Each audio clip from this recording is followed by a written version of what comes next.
Boa noite a você que está nos assistindo. Vamos a mais uma pregação.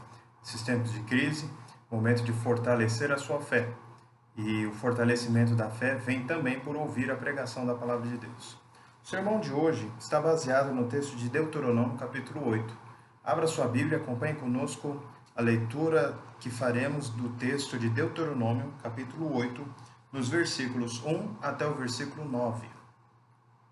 Cuidareis de cumprir todos os mandamentos que hoje vos ordeno, para que vivais e vos multipliqueis e entreis, e possuais a terra que o Senhor prometeu sob juramento a vossos pais.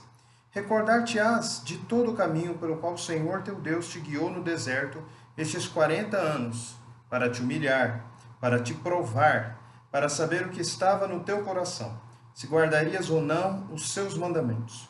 Ele te humilhou e te deixou ter fome, e te sustentou com maná, que tu não conhecias, nem teus pais o conheciam, para te dar a entender que não só de pão viverá o homem, mas de tudo que procede da boca do Senhor viverá o homem.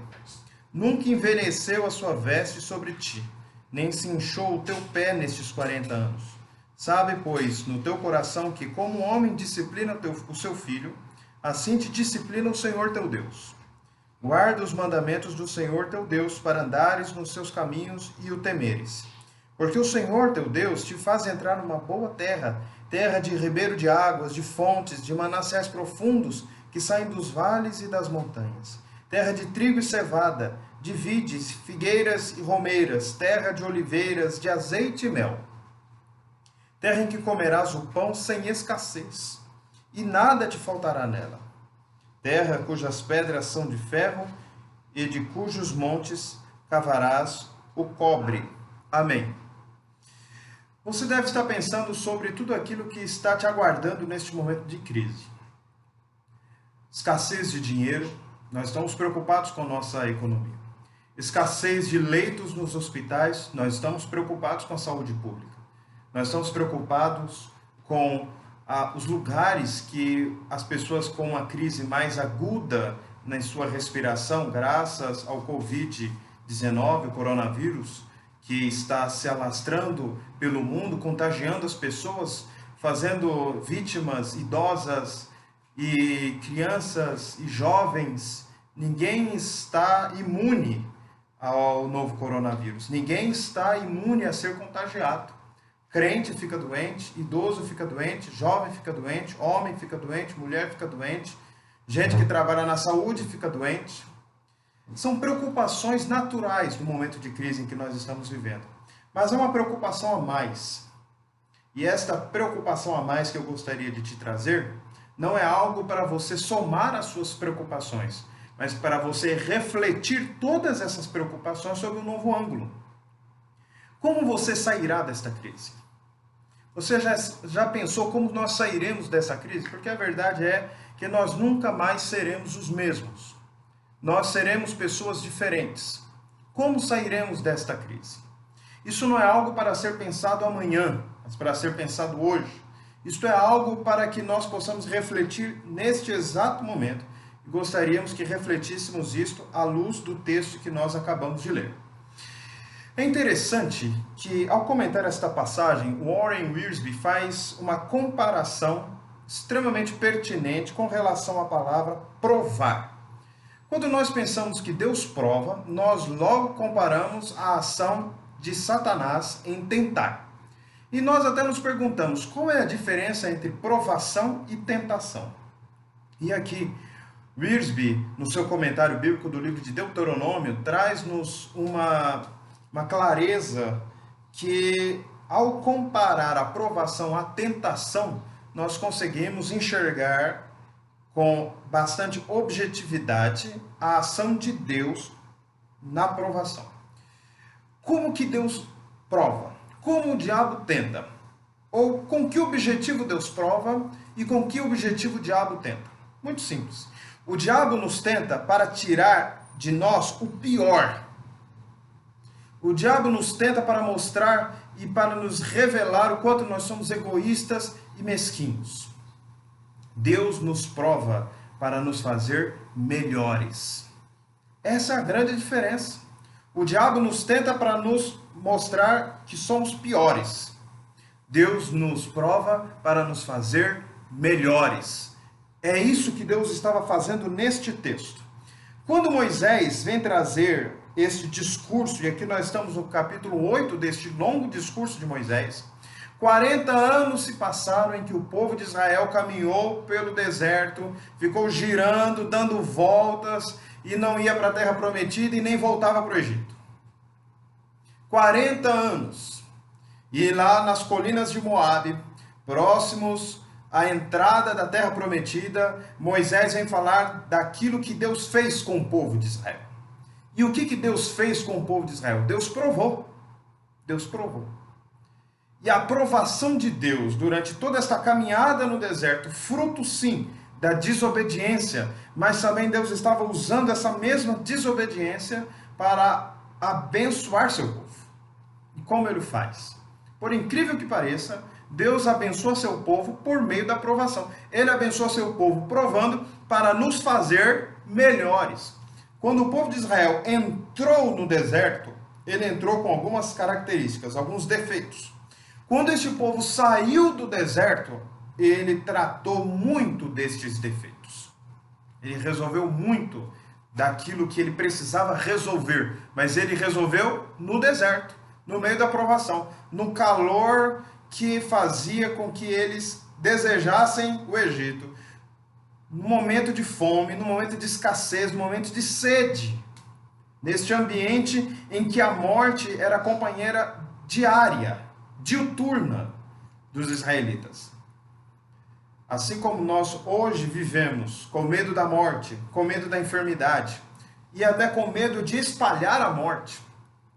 Nós estávamos lendo recentemente um senhor de 92 anos que, sem demonstrar nenhum sintoma, mas sendo do grupo de risco, ele passeou livremente pela cidade onde morava, até descobrir estar com a enfermidade, com o Covid-19, o coronavírus, e aí ele foi internado e faleceu no hospital. Até lá, ele despreocupadamente andou, imagino, espalhando vírus para todos os lados que ele pôde estar. Pensamos nós em proteger alguns idosos, e alguns idosos, não querendo ser protegidos, ainda acabam espalhando o vírus para outras pessoas, igualmente idosas ou também de faixas etárias distintas. É uma crise sem precedentes. É uma crise que nos está fazendo repensar a nossa forma de ver o mundo, a nossa forma de nos ver, mas é uma crise que precisa ser pensada à luz das Escrituras, à luz da palavra, do texto que acabamos de ler. Assim como o povo de Israel estava andando com a morte durante 40 anos, nós hoje também estamos andando com a morte ao nosso lado. Assim como o povo de Israel andou durante aqueles 40 anos, sem saber se teriam alimentação no outro dia, preocupados com a própria economia, com a própria subsistência, assim também nós estamos caminhando este período preocupados se nós teremos emprego, se nós teremos trabalho, se nós teremos salário. É algo que há em comum entre nós e os israelitas naquele período de 40 anos no deserto. Se eles extraíram alguma verdade desta experiência, é interessante que nós também venhamos a extrair. E aí nós podemos aprender um pouco sobre como Deus nos prova para nos fazer melhores. Ele faz isso, em primeiro lugar, ensinando o que é melhor durante a prova. Ele ensina o que é o melhor durante a prova. Leia comigo o versículo 3. 2 e 3, aliás. Recordar-te-ás de todo o caminho pelo qual o Senhor teu Deus te guiou no deserto, estes 40 anos, para te humilhar, para te provar, para saber o que estava no teu coração, se guardarias ou não os seus mandamentos. Ele te humilhou e te deixou ter fome e te sustentou com maná que tu não conhecias, nem teus pais o conheciam, para te dar a entender que não só de pão viverá o homem, mas de tudo o que procede da boca do Senhor viverá o homem. O que nós aprendemos nesse texto, meus irmãos? O que o Senhor está nos ensinando durante a prova? Ele nos ensina que as intenções do nosso coração são reveladas no momento de aperto, no momento de dor, no momento de crise.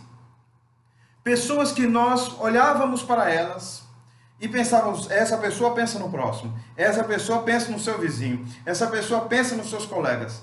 Está frequentando supermercados, enchendo seus carrinhos de álcool em gel, arroz e feijão, de forma totalmente despreocupada se quem vem lá atrás vai ter arroz, vai ter álcool em gel, vai ter máscara, vai ter luva.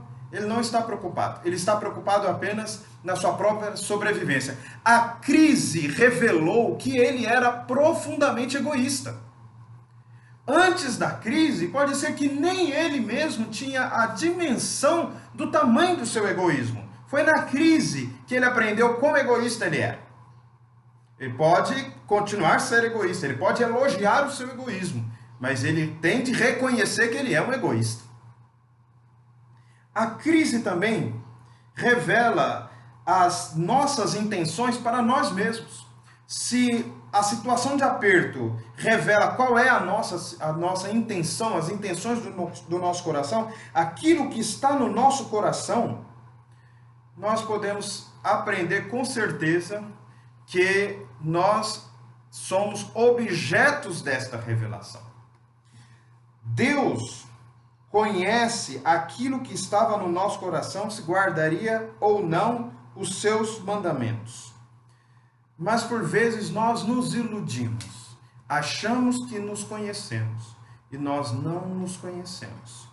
E é na crise que nós vamos conhecer aquilo que profundamente está arraigado de tal forma, enraizado no nosso coração, que nos é até oculto. Não sem motivo o salmista confessa a Deus os pecados que para ele também são ocultos, mas para Deus não. Por quê? Porque tem coisa que a gente só vai saber no momento do aperto, no momento da crise, no momento da tristeza. E aí nós mostramos que nós somos egoístas, que nós somos maldosos, que nós somos perversos, que nós somos murmuradores, que nós somos mentirosos, que nós somos despreocupados com o próximo, que nós apenas nos preocupamos com a nossa família. E isso vai ficar claro a partir do momento em que nós estamos atravessando a crise.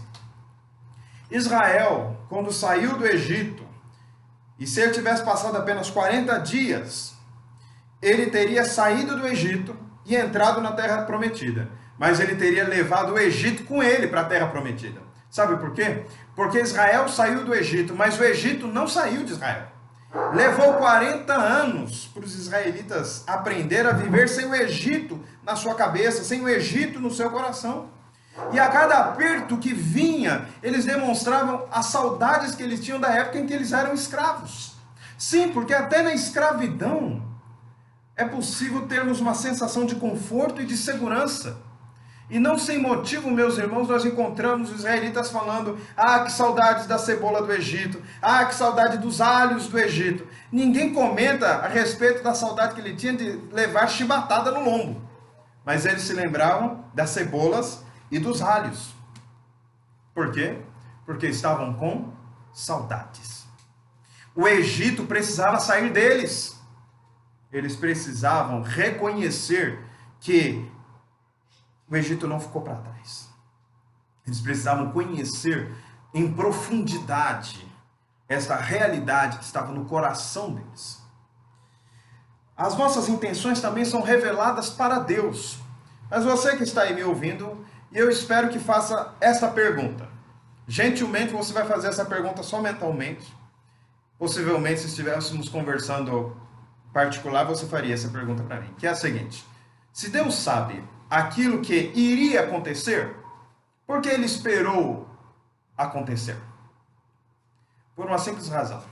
Deus sabe o que deve acontecer. Deus sabe o que pode acontecer. Mas Deus sabe também o que acontece. Quando nós pensamos sobre o ser de Deus, nós lembramos que Ele é onisciente.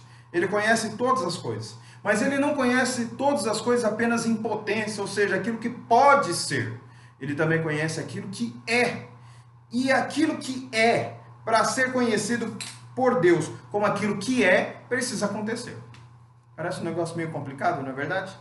É porque Deus, Ele governa a própria história. é a doutrina da providência divina.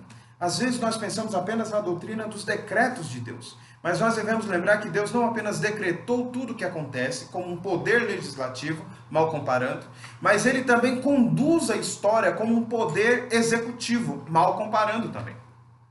Simplesmente para que a gente possa entender. Ele conhece não apenas aquilo que pode ser, ele conhece também aquilo que é. E aquilo que é para ser tem que acontecer. Ou seja, Deus conhece aquilo que vai acontecendo. Deus conhece aquilo que acontece e não apenas aquilo que pode acontecer. Caso você não tenha entendido nada, eu peço a você a gentileza de depois você ver onde que essa explicação está nos minutos dessa pregação. Depois você volta, se você continuar a não entender, você manda uma mensagem para mim e a gente conversa um pouco mais. Até lá, vamos continuando.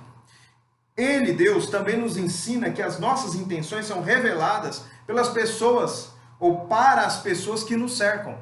Quem está do nosso lado e sempre achou que nós tínhamos uma fé abalada e nos vê agora chorar desesperados, está se perguntando, a fé deles era só para os momentos que não tinha crise? A fé deles era só para quando não precisava ter fé? Agora, o momento que precisa ter fé, cadê a fé dos crentes? Agora, o momento que precisa ter fé, cadê a esperança dos crentes? Sim, meus irmãos, nós conhecemos as nossas intenções na crise, Deus conhece as nossas intenções no momento de crise, assim também as pessoas que estão ao nosso redor conhecem as nossas intenções, as intenções do nosso coração no momento de crise. É por meio das mensagens de WhatsApp que você manda, é por meio das coisas que você propagandeia no status do seu WhatsApp, no Twitter, no Instagram, no Facebook. São nos assuntos que você comenta, no desespero que você demonstra para as outras pessoas. Você está falando para elas o seguinte: a crise está mostrando quem eu realmente sou. A crise está mostrando no que realmente eu acredito. A crise está demonstrando que eu acredito que quem vai dar a solução para ela é o político X, é o comitê tal, é o cientista tal, é o remédio tal. Porque, na verdade, confiar em Deus, para mim, foi algo que eu nunca, na verdade, confiei. Eu ia aos cultos, eu frequentava, eu ouvia o sermão, eu contava os louvores, eu achava tudo aquilo muito interessante, eu fazia algumas boas ações para os pobres, mas na verdade eu acredito mesmo em quem está sentado na presidência da República. Então eu me desespero se a pessoa que eu quero não esteja lá, porque eu acho que quem está sentado lá é que vai resolver todos os meus problemas. Isso, meus irmãos, demonstra que nós confiamos no homem e no braço mortal e não confiamos em Deus. Quando na verdade a Bíblia nos exorta a confiarmos em Deus, não apenas no momento em que tudo vai bem, mas também no momento da crise, no momento do terror, no momento que as esperanças estão falhando, no momento que não há remédios para todos, no momento que os alimentos estão acabando. É nesse momento também que eu preciso demonstrar o tamanho da minha fé para as outras pessoas, sim, porque elas estão me enxergando. O povo que estava ao redor de Israel estava enxergando os israelitas. Eles estavam observando se os israelitas continuariam a ser uma nação de escravos. Eles estavam observando se os israelitas continuariam a ser uma nação acostumada a ter alguém mandando neles. Eles estavam observando se os israelitas se tornariam uma nação de dominadores ou de dominados. Eles estavam observando se os israelitas se tornariam uma grande e sábia nação, se as promessas do Deus deles eram de fato verdade, ou se aquilo tudo era conversa fiada. Tudo o que fazemos sob o olhar de Deus, fazemos sob o nosso próprio olhar e fazemos sob o olhar do próximo. Na crise, aprendemos também a buscar o que é melhor para o povo e não apenas para o indivíduo. Nós somos uma nação de pessoas profundamente individualistas. Nós pensamos no nosso bem. Nós não estamos preocupados quem está vindo atrás. Nós estamos preocupados se aquilo que tem à nossa frente está ao nosso alcance, para beneficiar a nós mesmos e as nossas famílias. Isso é da cultura do mundo que nós vivemos, no mundo pós-moderno, no mundo individualista, no mundo que prega apenas o bem do individual, a satisfação de todos os prazeres de hoje. É assim que nós somos. Mas o texto nos fala que aqueles que estavam a caminho de Israel, estavam a caminho de uma bênção que eles não veriam, mas mesmo assim eles deveriam caminhar. Eles estavam indo em direção a uma terra que eles não colocariam seus pés, mas eles deveriam criar seus filhos na admoestação do Senhor, porque seus filhos iriam conquistar a terra. Isso é muito difícil. É difícil pensar que você está beneficiando o seu povo, mas você mesmo não vai ver esses benefícios. É difícil pensar que essa terra de trigo, cevada, vides, figueiras e romeiros é destinada a seus filhos e seus netos, mas não a você. Isso é muito difícil. E na crise, nós demonstramos o quão preocupado ou despreocupados nós estamos com as gerações futuras. Mas é importante lembrar, meus irmãos, que apenas podemos aprender algo da crise por causa da obra de Jesus, que ao morrer na cruz, ele nos resgatou para que nós pudéssemos viver em novidade de vida, não sermos as mesmas pessoas, não entrarmos em desespero. Ele nos salvou para nos tornar seu povo, para nos consolar, para nos confortar, para nos ensinar e até mesmo para nos disciplinar quando nós necessitarmos. E a grande verdade é que nós estamos sempre precisando de alguma disciplina, porque nós estamos sempre precisando aprender alguma coisa. O mesmo Deus que usou, porém, o deserto para revelar qual era a intenção do coração dos israelitas, é o mesmo Deus que agora nos prova para que revelemos a nós mesmos, a Ele e àqueles que nos rodeiam, quais são as intenções do nosso coração. Como você tem reagido nessa crise? Com desespero? Sem confiança nenhuma? A fraqueza da nossa fé já estava dentro do nosso coração antes da crise começar. Quando a crise começou, ela só revelou aquilo que já estava em nós. Como que nós vamos reagir? Com murmuração? Todo dia nós estamos murmurando dos nossos governantes.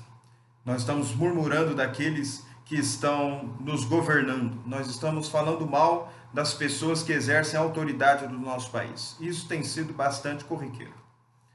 E aqueles que não murmuram contra o presidente da República, murmuram contra o Congresso Nacional e murmuram contra o Supremo Tribunal Federal.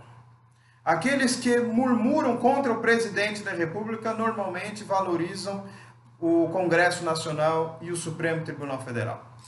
Mas a grande verdade é que todos eles são autoridades de Deus sobre nossas vidas e nós devemos orar por eles, mesmo que nós não queiramos orar por eles. Mesmo que não seja aquele sujeito que nós elegemos, seja para o cargo no executivo, seja para cargo no legislativo, seja para o poder judiciário. A crise pode estar revelando que nós, os crentes, somos um monte de murmuradores. Pode ser. A crise está revelando que nós apenas gostamos de falar mal. Pode ser.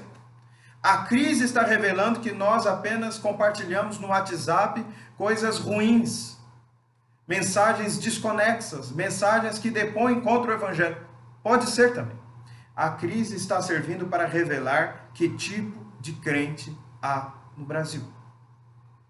E no mundo, naturalmente. Mas aqui eu estou falando, sobretudo, aos crentes brasileiros e, em especial, às minhas ovelhas de Paraguaçu Paulista.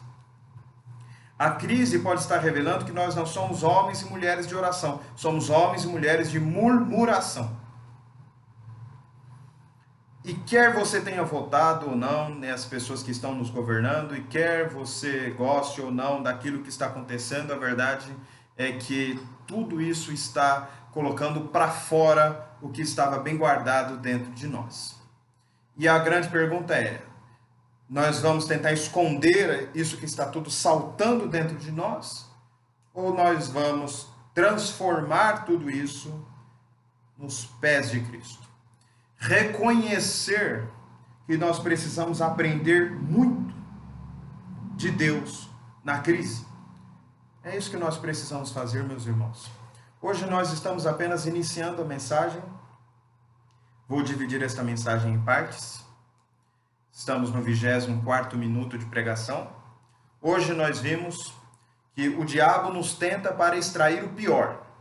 Deus nos prova para nos fazer melhores. E o que é nos fazer melhores? Primeiro é nos ensinar.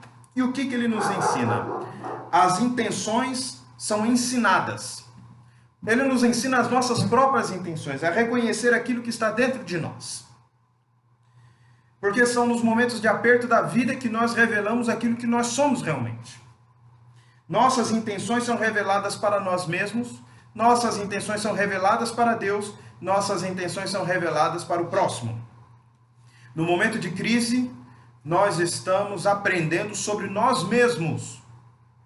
Nós estamos aprendendo se aquilo que nós falamos, se aquilo que nós pensamos, se aquilo que nós cremos é coerente com o Evangelho. E nós apenas podemos fazer isso porque o Espírito Santo vive em nós.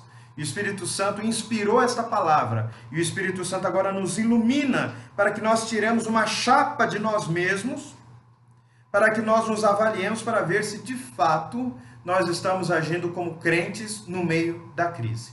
Que Deus te abençoe. Até o nosso próximo encontro. Vamos orar? Senhor, nós te agradecemos a tua palavra e pedimos que tu continues a edificar teu povo, a sustentar teu povo.